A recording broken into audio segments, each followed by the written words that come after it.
Hello everyone, welcome to Dove and Serpent Tarot. My name is Paul. This is a one-card tarot reading for Friday, October 27th, 2023, but it is also the beginning of a new energetic cycle of readings on this channel, so we have to invoke the energies that will be presiding over this current cycle. I would greatly appreciate it if you would hit the like button, if you would leave me a comment, if you would consider subscribing to the channel if you haven't done so yet. All right, let's get started. First thing we have to do, of course, is get rid of the old energy. So we're going to clear out. Still can't believe we had 3 Jing hexagrams for this past cycle. So let's put this stuff away. We'll put this card back in here. Let's put it right back in the middle somewhere. All right, so if there's anything you would like me to pray over, of course, or meditate upon, or send positive energy toward, please let me know. All right, leave any requests in the comments. I do read every comment. I can't always respond to every one, but I try to at least acknowledge your comment. I do read them all. Okay, so if you need anything, let me know. All right. Okay, yeah, so we're not doing that first. First thing we're going to do is the Jing hexagram. All right. So let's see what is the Jing energy that is going to preside over, well, over the weekend, I guess, right? For the next few days, what is the hexagram? What is the wisdom that we need to bear in mind? Okay. Let's see. That feels about right. Oh, 14. Great possession. From the source, creating success. Now I'll read the commentary on the back of the cards. It says, you are rich, either in material goods or in knowledge, wisdom, power, energy, talent, or relationships. Whatever form it takes, you have something real and potent in your possession. That which you have or are, you can give. This pure potential is an opening to source and a promise of abundance. Given all that you have, who will you be? How can you affirm and support what is good? Great possession. This kind of reminds me of the Ten of Pentacles that we sometimes get, and we like to say that it kind of represents wealth or what it means to us to be wealthy. What kind of great possession do we have? And how can we share that? How can we use that for good, right? So this is my kind of book of collected commentaries and notes and stuff on the I Ching that I like to pull out when we do our energetic cycle change. So for this hexagram, 14, great possession. Let's see, what did I translated it as great wealth, which is kind of has that Ten of Pentacles association for me. Put an end to the bad and encourage the good, accepting divine order and what's fated. You'll have great success. Where we learn to make our own values, we command our own enrichment. The greatest kind of wealth accrues from furthering the work. The superior person manages their forces in accordance with the goals of the work. This often means things other than material possessions or achievement. It is emphasized that this wealth must be administered in accordance with the will of heaven, which is to say, the principles of the work must always guide one's choices, if one is not to lose equilibrium and become pauperized by illusion. The superior person considers a rich possession of moral principle and peace in their person to be wealth. Count your blessings. I love this. I think that's really great. It shows that we're going to be achieving, and what we're achieving is not just the material wealth, right? That is coming too, but it's so much more than that. Just like the Ten of Pentacles, right? It does predict financial stability and wealth and income, but it's so much more than that. The Pentacles contain all of the other suits, right? It's the container for everything else. Right? It's the material world within which is the emotional, intellectual, and spiritual worlds. Right? It permeates everything. Nothing is that separated. Right? I like that. I think that's a very good I Ching reading. Now for the Lotteria cards. And now I do have my cheat sheet here for the Lotteria cards because I haven't memorized all of them yet. I'm still studying these. And I find a very interesting connection with these. You know, I'm a big fan of Carlos Castaneda, and it just kind of, it has the same vibe if you've read any of his books. It has just similar kind of stories and images and archetypes that I'm finding in the Lotteria. So we'll pick one to preside over this cycle of readings. Okay, that seems to be the one. La Muerte, which is, I think, the dead, probably. So, let's see, La Muerte. It says the skinny death. Denying yourself something. Dissatisfaction with your body or yourself. Lovesick or missing someone or an ending. Interesting with the idea here of dissatisfaction with our own kind of self-image, right? And then also the idea of missing someone. That's quite interesting. You know, in the last cycle of readings, too, we had all of those I Ching hexagrams. And the idea was that we are very close to success, but something's missing. There's a blockage, right? And then we had, I think we had the heron as our Lotteria card, which said, hey, something's missing from your life, right? It's the one thing that we need to kind of cross the great river and get to our final goal. Well, now we have a similar theme. We have great possession, right? Your state of wealth. And then we have the idea that someone, maybe, or something is missing, or the idea that we maybe have to deny ourselves something, or that we have been denying ourselves something that we really need, right? In order to have that great possession, right? So it's kind of another idea here of like what's missing, you know? Very cool, very interesting. Now for the Tatwa card. I might swap the Tatwa cards out for an ancient Egyptian oracle card. I like the Tatwa cards, but maybe we'll do that today then, shall we? It's the new energy cycle. Let's skip the Tatwa and let's use these.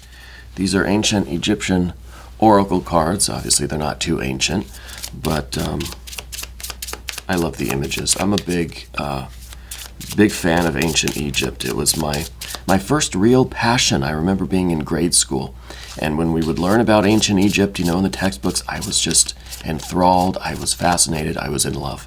Right. So it's kind of a shame that I don't have more Egyptian stuff here on the channel. Maybe I should change that, right? So what is the Egyptian oracle for this cycle of readings? Completeness. Nefertum, completeness. Well, that's kind of cool because we've got this idea too of great possession, right? The kind of the completeness that we see in a Ten of Pentacles, right? But then there's this idea that something is missing, that we've been denying something. Maybe it's the idea of there is something that we feel in our lives would make us complete, would give us the final piece of our great possession, our great wealth, but we've been denying it, or we've been denying that we want it, or we've been denying that we deserve it, or something of that nature, right? So I think this is important. I think this is going to be a really good cycle of readings. Now, on to the Guardian of the Mystery card. I think it's Mr. Ed's turn. I do have this new rubber ducky, which is a Frankenstein duck. There's a pizza parlor that we take our daughter to, and it has this machine where, you know, it's the claw and you can pick up toys, you know. You put $1 in and you don't stop playing until you win. That's the game, right? You're guaranteed to get a duck eventually. And we went there and we put $1 in, and for some reason my daughter just kept pulling ducks out of this machine. We literally have like 15 of them. The game wouldn't stop, so she ended up taking all of these ducks that she had, and she passed them out to other kids in the pizza parlor, and she wanted to share because we don't need 15 of them. It would be a lot of duck food, right? But she gave me this Frankenstein one, so maybe this should be the guardian of the mystery card. At least for this cycle, I was hoping maybe to save this one for the week of Halloween, which is, coming up pretty soon, but it would technically be the next cycle, but maybe we can just carry that over to the next cycle. We don't have a name for the Frankenstein's monster duck, so send in your suggestions. All right, we need to, hopefully by Halloween we'll find a name for that one. Okay. So now these are the energies and the archetypes that are going to be influencing the current cycle of readings, which does last until Monday. Okay. Now this is going to be a general one-card reading for the day, so try to be open and receptive to whatever may come through during our time together. Okay. And be sure to watch your sun, moon, and rising sign readings, available every day at 6 a.m. Chicago time. Okay. And remember, everyone, that you are the most important part of any tarot reading. And, this is pretty good. This is kind of a great possession to me, right? A 9 of Wands. Keyword is strength. This is pretty straightforward. I don't think we really need a whole lot of commentary on this one. It is the sun and the moon conjoined. This is the strength that we get from really, well, in the context of our archetypal energies for this reading, it is the strength we get from knowing what we need. So if we know what's missing and we are actively engaged in getting that, I should put Jimbo back. If we're actively engaged in getting what's missing, in figuring out what we need and going after it, that is strength, right? It's our conscious mind connected with our unconscious will, our unconscious desires, not surface level desires though, right? We've got to go beyond the surface level desires. We've got to find the real lunar energy in there. And the lunar energy is the connection with the high priestess, okay, which really is the messenger from the crown, right? The divine messenger come to bring us the inner illumination, bring us that that certainty from within, right? So we make that lunar connection. We know who we are. We know what we want. We have a hotline directly to source, to our own higher self, true self, God, goddess, deity, soul, spirit, whatever you want to call it. And that gives us strength externally. See, this is a union of above and below, heaven and earth, exterior and interior, conscious and unconscious, right? And it's through that, not necessarily a union, right? Because two things come together and they don't exist anymore, right? They cancel each other out in the production of something else. This is not really a union as much as it is a strong, unbreakable connection, right? This is willpower. This is your resolve. This is your inner commitment. This is you taking oaths, making promises that you don't break. Oaths that you don't break. So I think today is really a good day for us to consider the idea of our own willpower and inner strength, our own resolve. Are we able to walk the talk? Are we able to follow through with what we commit ourselves to? Right? There's nothing worse than committing yourself to something only to realize down the road sometime later that it's not what you really wanted after all. Right? So that's why we need this lunar connection. We have to know what to commit ourselves to. Otherwise, we make all of these promises that, as they say, our butt can't cash. Writing all the checks. I know I said it wrong. Happens sometimes. But we go around, committing to things that we then realize aren't really for us. See, and it appears maybe outwardly that that's a character flaw.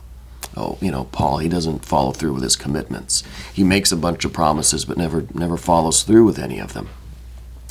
Well, it's the idea that there is that desire to commit. There is the ability. We're more than capable. We're definitely strong enough to commit to things. But the problem is not a lack of character or a flaw in character. The problem is that we just don't know what to commit to. And we don't have that connection with this lunar energy, with spirit that says, this is the thing, commit to this, stick with it until the end, follow through with what you commit yourself. That's why it's very important for us to check the words that are coming out of our mouths. Let's not inadvertently commit to something that we know we're not going to be able to follow through with, right? So let's be very aware of that today. I think this cycle of readings would be a good idea for us to be aware of how we might say things or agree to things almost in an unconscious way, right? And then later on, our conscious mind says, wait, God, I agreed to go to that event or to do that thing or to whatever it might be, to loan that money, work that overtime or whatever it is, come in on a Saturday. There's been plenty of times where in the heat of the moment, I said, yeah, I'll work this weekend, or I'll work the overnight shift, or I'll do a double shift. And then when I have to wake up the next morning and I think, why did I do that? Why did I commit to that? It's something that we do a lot, I think. It's like we have different personalities, different egos, sub-egos, lesser, smaller egos, right? It's the idea that we are not always unified. We may feel like we're unified, but then think of what your personality is ready to agree to in the evening, right? But then in the morning, it's a different personality that says, I don't want to do that. I don't want to get out of bed. Why did I say I would go running at 6 a.m.? In the evening time, it sounded like a great idea. And I think that's why, at least for myself, I go to bed thinking, tomorrow I'm gonna exercise more. I'm gonna eat moderately, right? I'm gonna cut out the sugar. I really feel it at night, Then I wake up in the morning, and throughout the next day, I'm like, well, I'm pretty hungry. I think I'm gonna eat a lot, or the sugar's really tempting. I have a major sweet tooth, So this is a good time for us to be aware of that. This whole process, right? It's a whole entire thing with the Nine of Wands here. But we are making progress, right? The nines are all about progress, all about gains, all about strengthening something, right? We've got the Nine of Cups. It's about increasing happiness. It's about generating happiness through our work. Through our activities. The Nine of Pentacles, right? It's about kind of gaining the physical abundance, gaining the great possessions, right? It's not a state of having great possession, but it's the process of acquiring it, of living it, right? Of doing it. And the same thing with our creative wills. This is fire. This is also very creative, right? So this is kind of understanding. This is also very much the poet or the artist here.